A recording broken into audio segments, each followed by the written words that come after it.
Olá, tudo bem com vocês? Ontem nós tivemos um probleminha a nível de internet. Eu tive um problema com a internet e, além disso, também eu estou com problema de voz, então não foi possível gravar a aula. Tanto é que hoje estou com um pouco de dificuldade, mas nós vamos repor essa aula. Essa aula que nós perdemos, as duas aulas de ontem que não foram postadas, vão ser postadas semana que vem. Se Deus quiser, eu vou conseguir recuperar essas duas aulas, tá certo? E hoje nós vamos corrigir, na aula 13, nós vamos corrigir a atividade das páginas 152 e 153. Ao final, a gente acaba essa unidade e nós vamos, a partir da próxima semana, começar uma nova unidade. Antes de começar a unidade 6, nós vamos também fazer uma revisão dos conteúdos, porque a nossa prova já está chegando.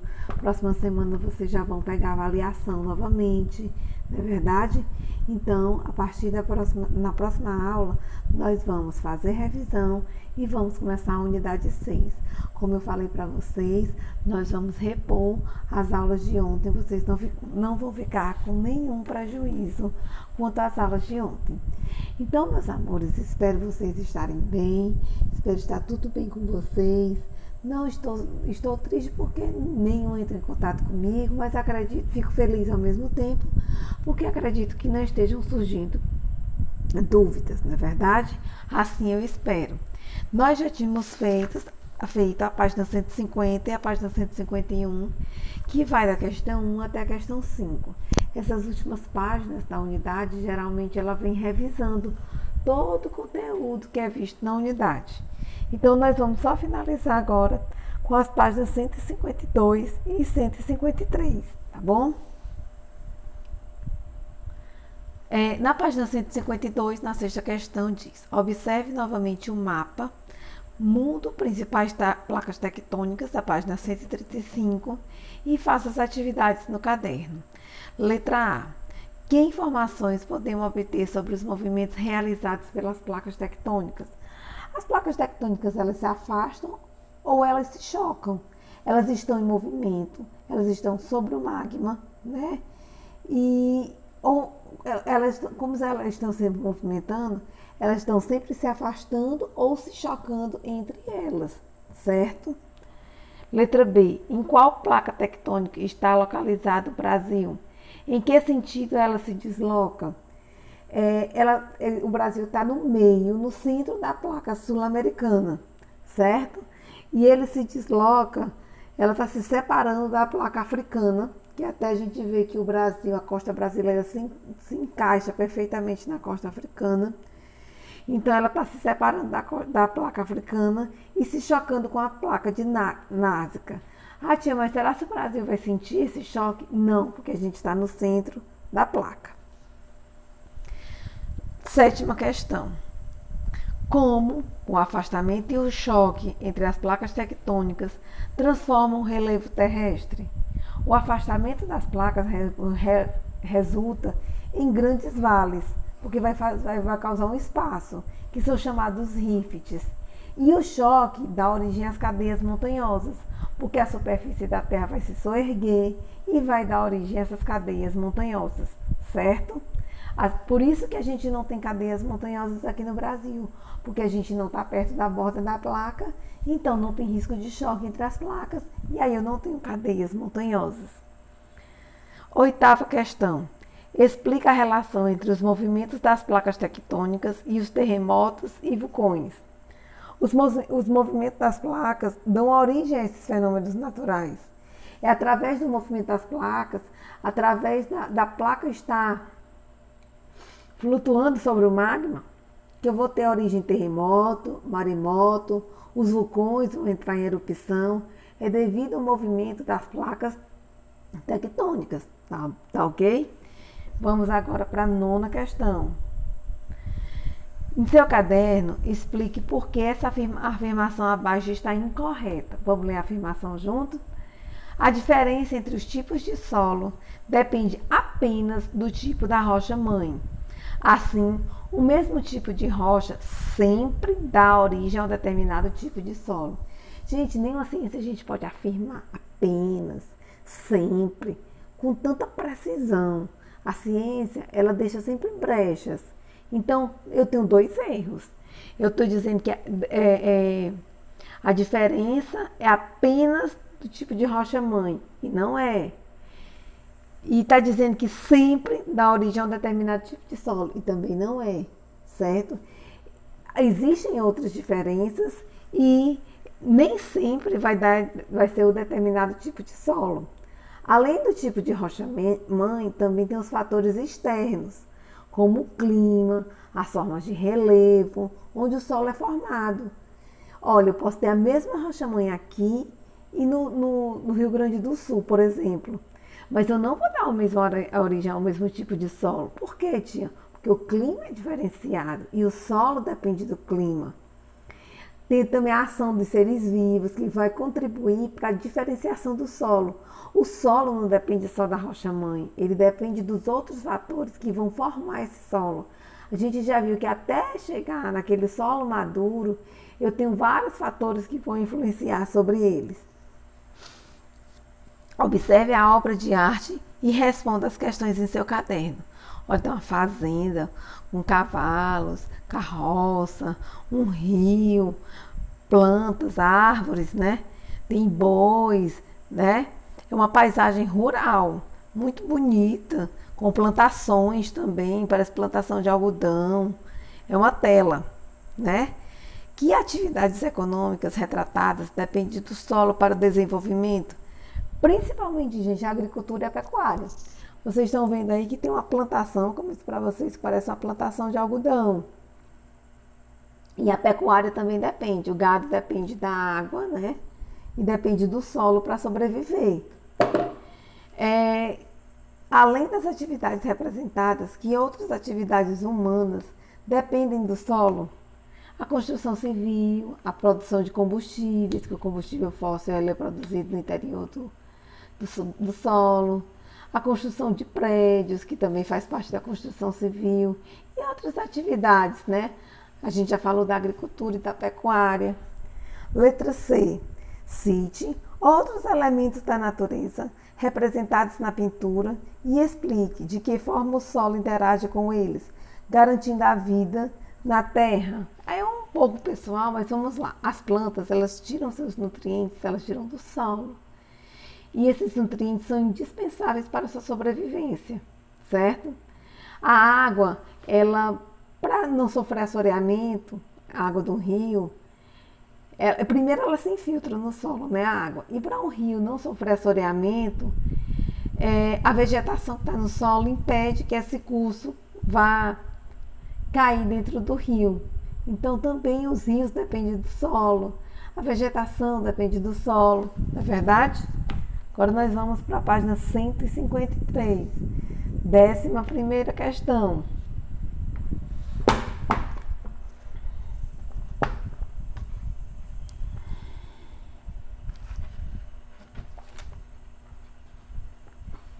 Décima primeira questão, só um minuto aqui.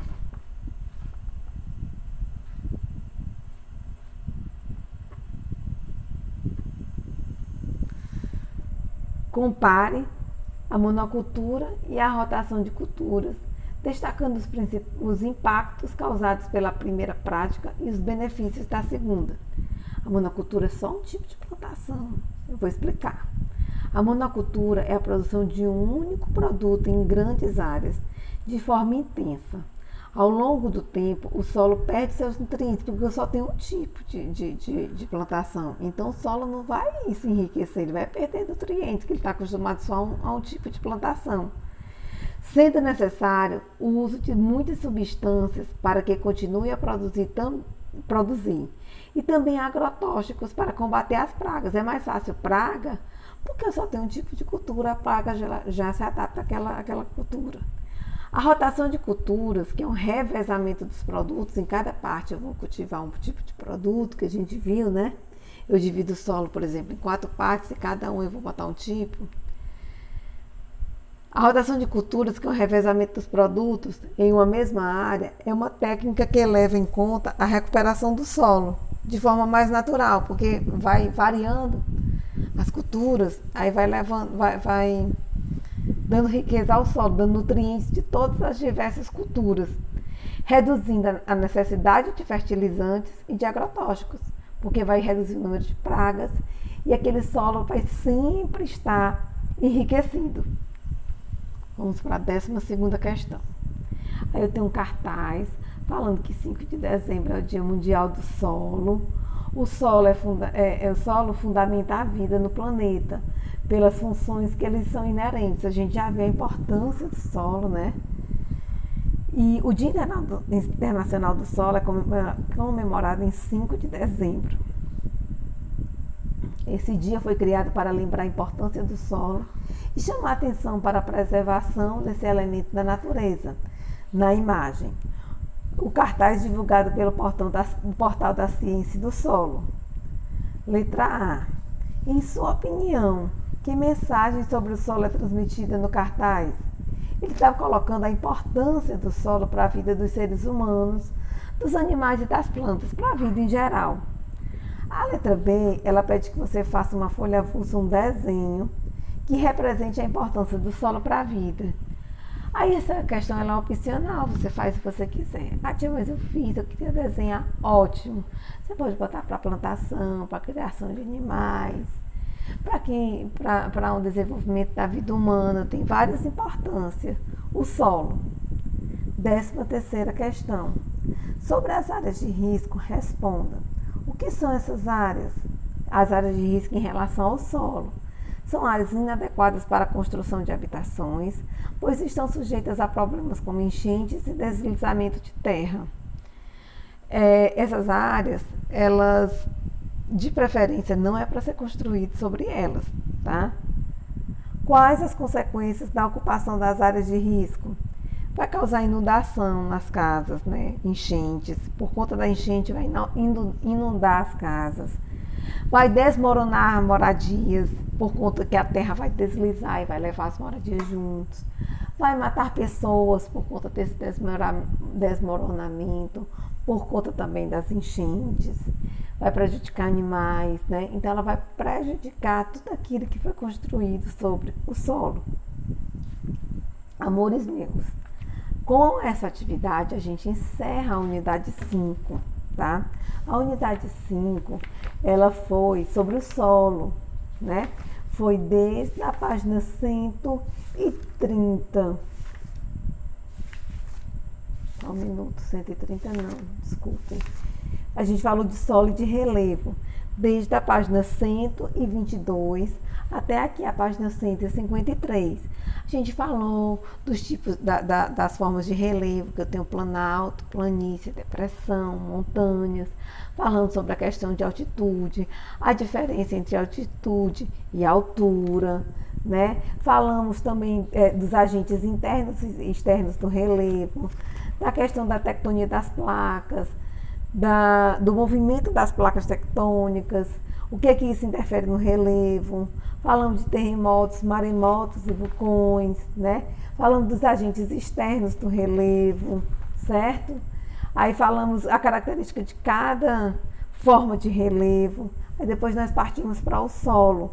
Nós vimos a formação do solo, desde a rocha-mãe até chegar a um solo maduro, as etapas da formação, o que contribui nessa formação desse solo, a importância do solo. O livro, ele só abordava 5 importâncias, nós colocamos 10 importâncias, né? Como o solo é importante para a vida humana. Relacionamos relevo, solo e agricultura, né? O ser humano vai cada vez mais se apropriando do solo e de técnicas para poder fazer uma plantação. Falamos da monocultura, dos seus prejuízos. Falamos da rotação de culturas, dos seus benefícios, né? Aí vimos a questão do relevo, solo e moradia, das construções em áreas de risco, dos deslizamentos, que o homem ele vai se adaptando para construir, ele usa técnicas modernas também. Encerramos a unidade 5, certo? O nosso livro tem 8 unidades. Próxima aula eu vou fazer um resumo, uma revisão da unidade 3, porque vocês já vão pegar a terceira avaliação. Mas próxima semana a gente não vai ter 3 aulas, a gente vai ter 4 aulas, tá? Uma eu vou fazer de revisão, uma ou duas, vai depender da necessidade. E a outra a gente vai começar a unidade 6. Na unidade 6 a gente vai falar sobre água, distribuição e uso da água. Então hoje você já procura ainda uma olhada na unidade 6, mas de preferência, tem só uma olhada de leve, é um assunto muito bom de se estudar, que é a água, né? Vão vendo as questões dos estados físicos, a importância da água, porque a gente vem falando de elementos muito importantes, de solo, de água, tá? E de preferência mesmo que eu quero que vocês façam é estudar a unidade 3, para na hora da prova vocês não terem dificuldade. Vamos estudar a unidade 3, nós estamos cobrando na prova, tá? Para vocês tirarem notas boas, porque se a gente deixar só para a hora que chega a prova, você nem sabe onde é que está a resposta. Vão salvando as aulas que são necessárias. A unidade 3 ainda foi o professor Antônio que deu para o turno da manhã, e eu dei para o turno da tarde, mas vão pegando os principais aspectos, vão fazendo resumos, tá? E vão também dando uma olhada no novo assunto. Dividam o tempo de vocês, para continuem a rotina, para que fique mais perto do normal possível, que vocês precisam fazer a prova. Vocês não precisam fazer simplesmente a prova, vocês precisam adquirir esses conhecimentos, porque no ano que vem vocês vão precisar. Então, vocês precisam se aplicar aos estudos de vocês. A unidade 3, que é que vai cair na prova, ela vai da página 70 até a página 97. E ela fala da produção do espaço geográfico, tá bom? Nós vamos fazer um resumo, mas é um resumo muito rápido. Então, vão lendo a unidade 3, pegando dúvidas. Podem me enviar dúvidas pelo meu WhatsApp, pelo meu número privado. Vocês vão me enviando as dúvidas que eu vou tentar solucionar na próxima aula. E como eu disse para vocês, na próxima semana eu não vou postar só uma aula, ou só 3 aulas. Eu vou postar 4 aulas para ir recompensando. Se Deus quiser, minha garganta vai voltando ao normal, porque o tempo que eu estou gravando aqui, a garganta parece que está inchando. E a minha internet também não vai dar mais problema. E eu vou mandar as 4 aulas para vocês, combinado? 2 na segunda e 2 na terça. Hoje, a minha sugestão de tarefa de casa é simplesmente que vocês estudem a unidade 3, vejam as dúvidas para poder sanar antes que cheguem as provas e me mandem essas dúvidas, né? E já deem uma pincelada, uma pequena olhada na unidade 6, porque nós vamos começar ela também na próxima semana.